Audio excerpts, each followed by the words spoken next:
Le drame s'est noué dans cette piscine naturelle. Un jeune Mulhousien de 28 ans a perdu la vie après s'être noyé. Quelques jours après, c'est un jeune Ucangeois de 19 ans qui se noie alors qu'il se baignait dans une zone de baignade interdite. D'après les dires de personnes à proximité des lieux, ces deux jeunes n'avaient aucune notion de natation.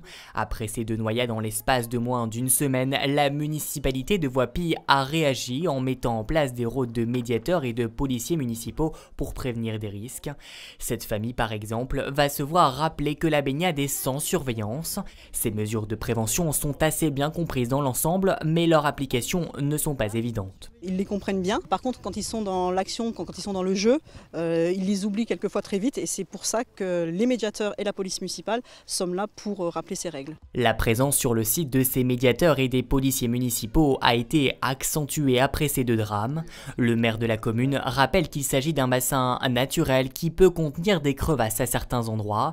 Il appelle donc à la plus grande vigilance des nageurs. On est là surtout sur de la prévention, sur de l'explication, pour bien expliquer aux personnes qui ne savent pas nager, mais ne pas forcément aller dans l'eau. Une municipalité qui joue fort sur la sensibilisation, un flyer au caractère intense pour faire prendre conscience de la noyade. Pour les habitués des lieux et les passants, ces mesures devaient être mises en place. Et les mesures ne sont pas inutiles et si ça permet de protéger les personnes qui peuvent parfois manquer de conscience et de jugeote, c'est pas plus mal. J'ai vu hier que les médiateurs arrivaient, les gens, il y avait du monde sur la plage hier et les gens comprennent très bien et les gens sont rassurés aussi. Depuis la création du site en 2011, 4 morts par noyade sont à déplorer. Cette année, le recrutement de surveillants de baignade n'a pas abouti. Une formation en interne devrait permettre aux médiateurs et aux policiers municipaux de devenir surveillants sauveteurs pour la prochaine saison.